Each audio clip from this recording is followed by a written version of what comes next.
आप ही पारे हैं, राकेश भैया परवाए हैं तो आप पारे हैं। का दिन के बाद कवर होता नहीं छोटे बाबा पारी हूँ, ये नहीं पारी है तो मैं पारी हूँ। हाँ तो भी पैर हो भी पैरी शिवानी भौजी पारी हूँ। ए आप काहे बैठ जा रहे हैं महाराज, आइए इधर। ये भाई इनका के शर्ट संग को है हाँ हाँ हाँ, गई गई गई। पानी में भींज भींज नु गावे डुबकी लगा लगा गाओ गाओ, एगो कहो अनुपमा खाती कहो, मेरे लिए कहो।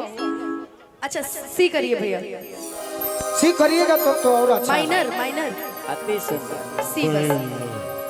धनंजय बाबू खाती बोतल में पानी व्यवस्था कर दो। गरम पानी, बाल्टी में पानी, गरम पानी कर दी। बाल्टी में पानी। कुछ बोली, हम बोलते नहीं, कुछ बोली, कुछ बोली। मैं बोलूं? कुछ नया एगो कहो ना, हमरो देखो ढेर दिन तारे के सुनला भइल बा, हम तो सुनैबे कनी है नया, ई तरह लागल भी हो। कुछ नया कहो कि जौन हमार मने छेद हो जाए। ऐसा तू अपन, हम तारा दिल में नहीं चाहत कि छेद होके। अच्छा ढेर दवाई हम अरे नहीं पागल चाहत गीत से कि- अच्छा गीत से जितना इनके दिल में के रूसी बड़ी से सब खत्म। ये आदमी सुई से का छेद करबो। का आदमी अच्छा है, मैंने कुछ बोला ही नहीं आपको, इनसे बोलना मतलब अच्छा ऐसे ना बोलेंगे, शांत रहेंगे। ये जो माहौल भाई, ये गाना हम सुन रहे थे कि जानू उहे लिबास में वाह हमरा से मिले कि जवाना में तू डोली में जइहा, जय हो जय हो। कि जवाना में पिया के हो जइहा। ए जानू उहे लिबास में हमरा हंस मिले अइहा। ए जानू उहे लिबास में हमरा से मिले अइहा। जवाना में तू डोली में जइहा, जवाना में पिया के हो जइहा। ए जानू उहे लिबास में हमरा से मिले अइहा। ए जानू। भैया अब का मतलब बाई डुबाई के, अब का मतलब बाई डुबाई के, अंगूठी में अंगूठी बस सगाई के, अब का मतलब बाई डुबाई के, अंगूठी में अंगूठी बस सगाई के। हम तक के लियो के ना भाई ने, हम तक के लियो के ना भाई ने, दिल लगाई के।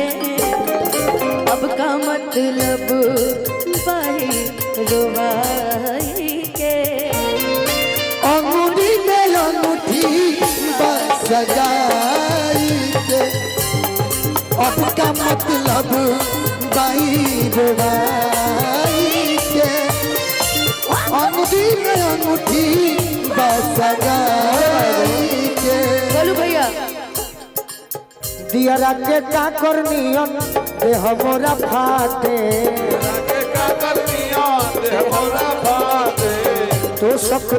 तो सख राजाई राजा दौरत काटे। रोजे रोजे रगड़ीला बरफ के पानी, रोजे रोजे रगड़ीला बरफ के पानी। जहिया से गइल परदेश पिया, चोलिया में आके न जवानी। परदेश पिया,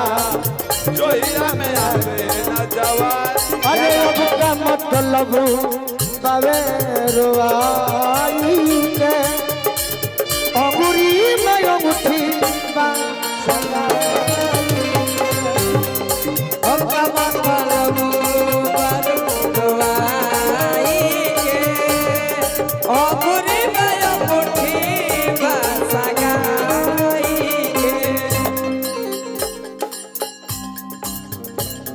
धनंजय जी चप्पुर आपका गुड़ गुड़ इंतजार है। चप्पुर गुड़ गुड़ चप्पुर गुड़ गुड़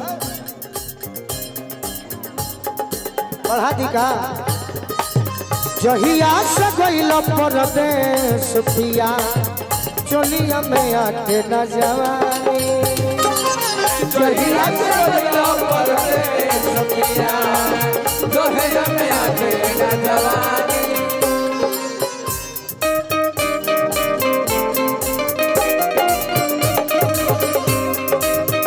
क्या बात है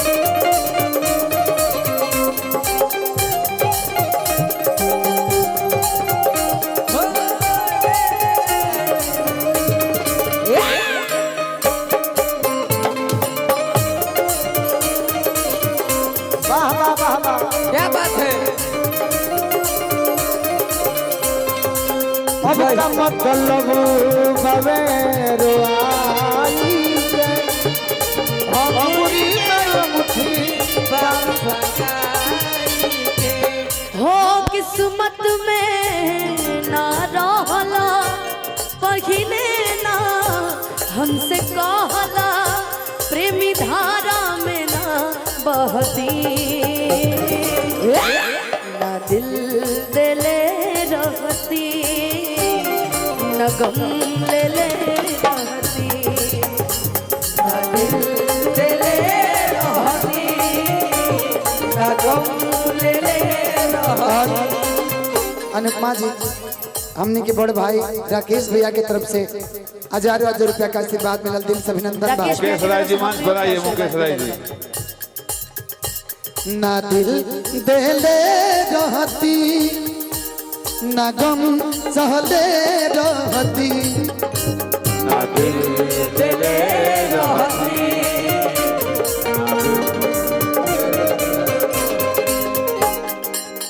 होखे वाला बटे तो हर शादी कहय जानू तोहफा हमका दी वाला बात तो हर शादी तो होए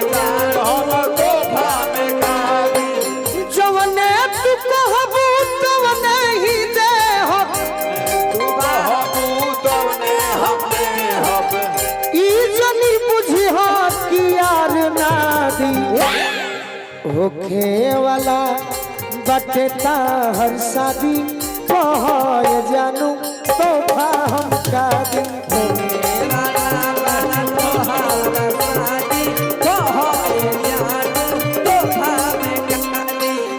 अभी ले हम तो सब सुख दिहनी बदला में गम सनम हमली हनी ले लाई जनवा हमरो परनवा अरे होते बाटे अब जब बर्बादी होखे वाला बटे तो हर शादी कहय जानू तो भाव का दी